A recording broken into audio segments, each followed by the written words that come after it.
Aujourd'hui, on va parler d'un autre sujet plus intéressant parce qu'une fois qu'on a pensé, on veut passer au deuxième cap. L'étape 2, maintenant, c'est le financement, le cap, comme on dit souvent en africain, et comment aller chercher ce cap. C'est pour ça que je vais échanger avec vous aujourd'hui. Et aussi également, les stratégies pour aller chercher le cap. Bon, avant de parler de stratégie aussi, on va aussi parler de la structure légale de l'entreprise. La structure légale, il y a un lien direct avec aussi la nature de financement. Donc, on vous finance selon le type de modèle d'affaires. Si vous allez avec une structure juridique d'une société par action, c'est-à-dire que vous avez plusieurs actionnaires et vous voulez acheter une entreprise avec ses actions et ses passifs. Ça, c'est le modèle 1.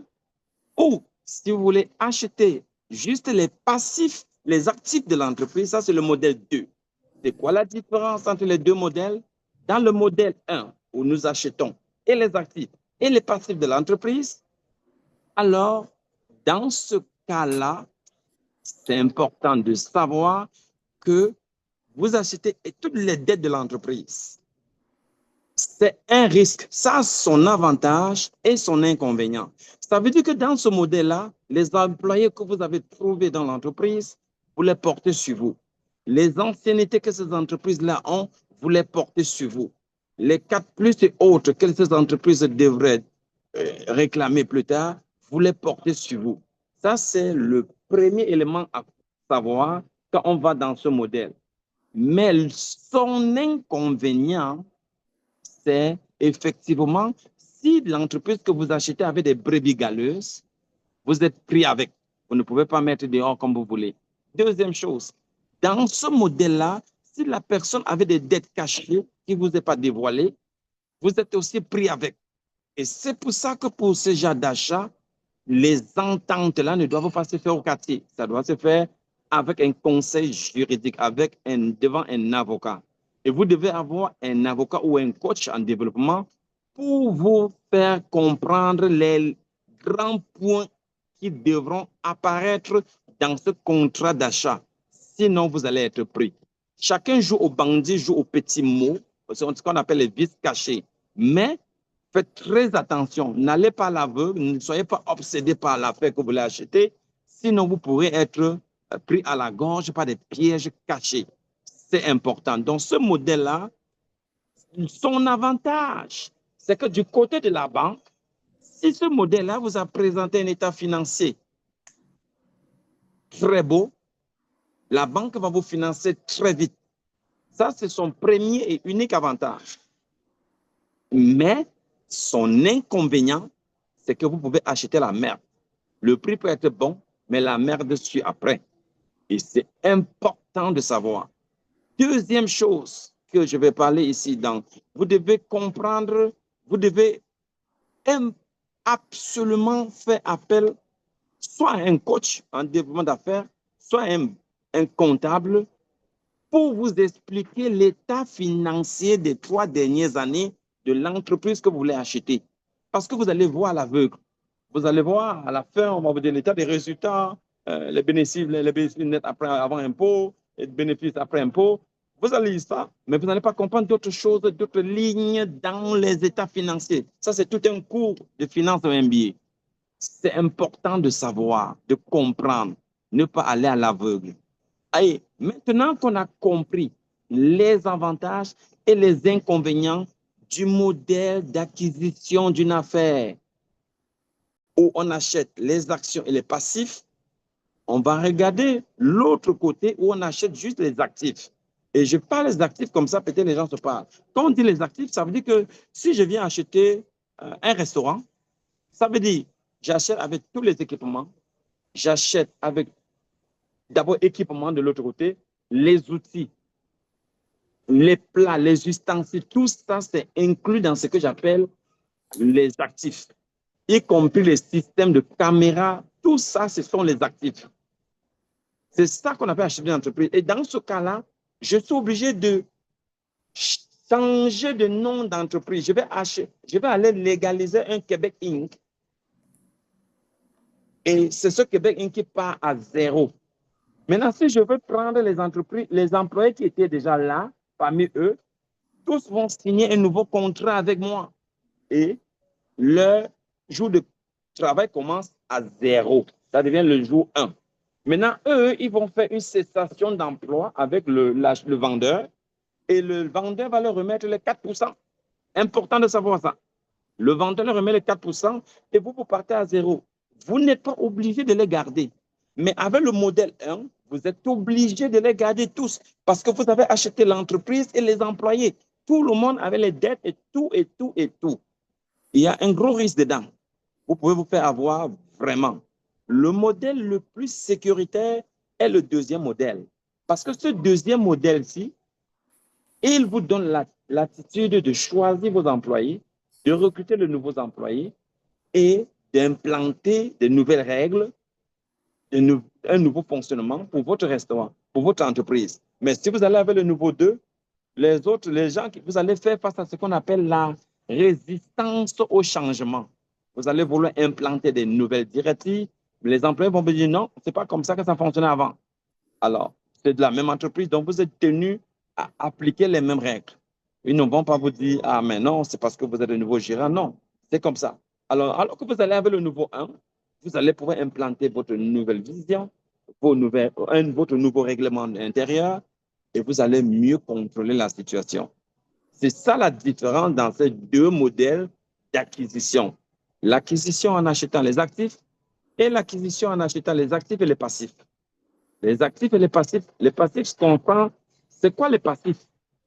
Il avait des dettes au niveau de Revenu Québec. Il avait des dettes au revenu, je ne sais pas quoi. Il avait pris des prêts que le gouvernement donnait, comment on appelle encore ça? Il y a un prêt qu'on donnait de 40 000, 50 000. Il avait pris tout ça, c'était à rembourser à une échéance. Tout ça, si vous n'avez pas clarifié, vous vous êtes pris avec. C'est vous qui devez rembourser tout ça. Il a pris une voiture. Dans ce cas-là, en passant, j'ouvre la fenêtre. Si la voiture était dans l'entreprise, au nom de l'entreprise, 1, il ne doit pas partir avec la voiture. 2, c'est pour continuer à payer les dettes de cette voiture-là, les financements de cette voiture jusqu'à la fin. Ça, c'est très important de savoir. Et maintenant qu'on a compris la différence entre les deux, maintenant, on va du niveau de la banque maintenant. Quand on va de la banque, on frappe à la porte de la banque vous dit, c'est quoi votre modèle? Est-ce que vous achetez les actifs ou vous achetez les actifs et les passifs? Ça, c'est la première question. En fonction de ce modèle d'acquisition, la banque va vous donner le meilleur modèle de financement. Maintenant, du côté de la banque aussi, il y a les avantages et les inconvénients. Quand vous allez avec un modèle des actifs et des passifs, et que la banque voit qu'il a un beau état financier avec des revenus intéressants au cours des 3 derniers mois, aux 3 dernières années, la banque est beaucoup plus portée à financer.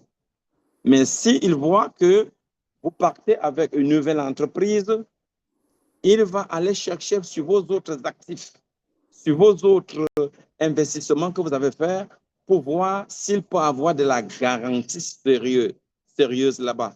Mais s'il n'y a pas de la garantie sérieuse, ça peut être un obstacle. Deuxième chose, en termes de financement d'affaires, de manière générale, les modèles d'affaires sont financés à 20%. Mais ça dépend du vertical. Quand je parle de vertical, je profite pour expliquer le terme vertical. Nous devons, à l'Opium, nous devons commencer à utiliser le langage d'affaires.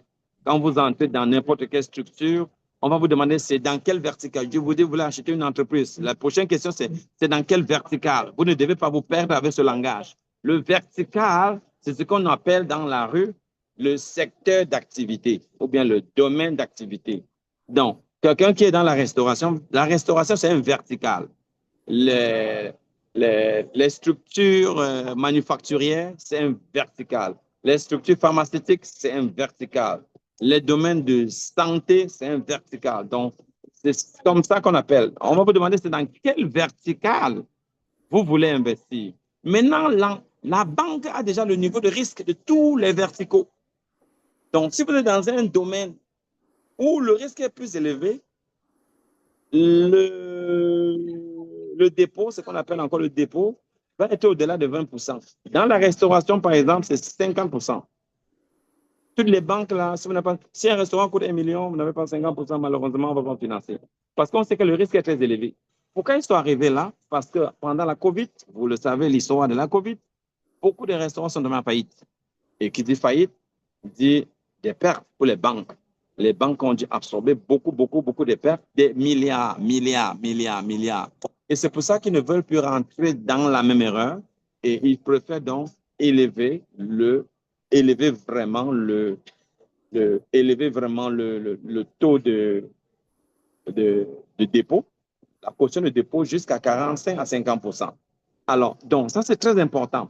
Maintenant, dans certains secteurs d'activité, vous allez l'avoir à 20%. Quand vous allez en affaires, si vous partez avec une entreprise manufacturière qui fabrique je ne sais pas quoi, ils vont vous financer à 20%, très facilement. Si vous êtes dans le domaine technologique, vous êtes en train de développer un software, vous êtes en train de développer une technologie, quel que soit le domaine, vous allez avoir des financements qui vont aller autour de 20%, 20-25%. Mais le grand indicateur, c'est le secteur. Donc, avant de choisir votre secteur, et là où on touche maintenant l'affaire de secteur, le choix de secteur. Pour choisir le choix de secteur, il faut donc se repérer pour savoir quels sont les secteurs qui sont financièrement facilement financés. C'est important aussi.